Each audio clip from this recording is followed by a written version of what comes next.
When a life ends, what begins? Some say memory. Some say story.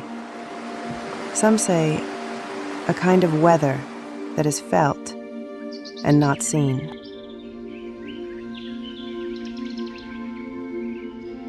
If you knew you would become something that moves, salt in a tide, dust in a sunrise, a spark across the night, what would you choose?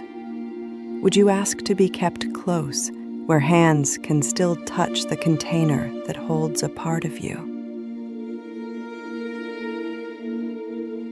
Would you ask to be set in motion, carried by wind and water, shared across distances your living body never reached?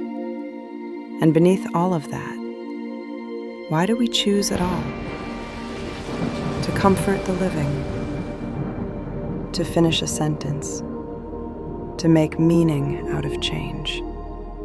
Cultures answer these questions in many ways. In parts of India, families carry ashes to a sacred river and let the current take them.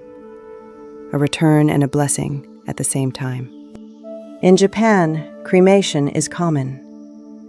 Ashes are shared between family, grave, and columbarium, a balance between place and presence, ritual and everyday life.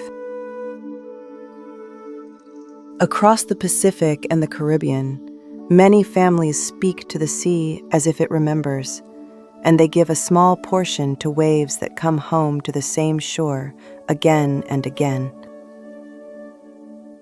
Some keep a small amount at home, near photographs and incense, because grief needs a room of its own. None of these choices cancel the others. They simply describe different ways of saying, "We continue."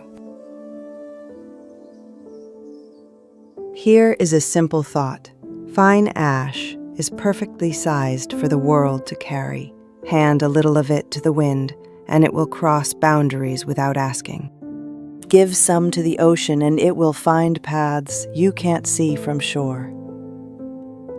Offer it to rain, and it will write your name on leaf and soil and stone.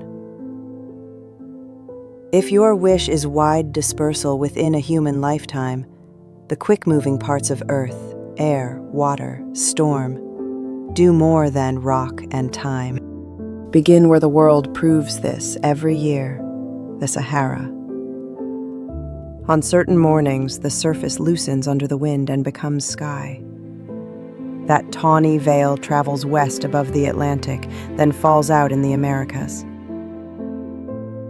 A small measure released at the desert's edge can ride this corridor.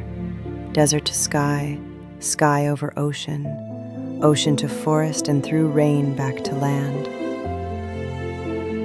On another page of the atlas, the Southern Ocean is a ring with no gate.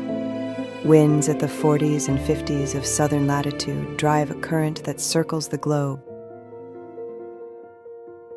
Anything small offered there is impressed into that motion, carried and recarried, until the circle has done its patient work.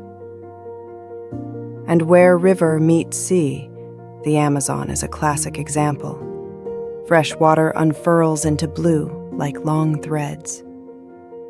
Material rides those threads far offshore, where tides and eddies decide the next chapters. These are the quiet, reliable ways of going far, without spectacle. There are also choices that speak loudly because they are new. A capsule can rise on a column of flame to taste the edge of space and come back, its surface darkened, its story larger. Another can be placed in orbit and after weeks or months become a brief meteor as it returns. There, then gone, a bright line across a night that friends and family can watch together.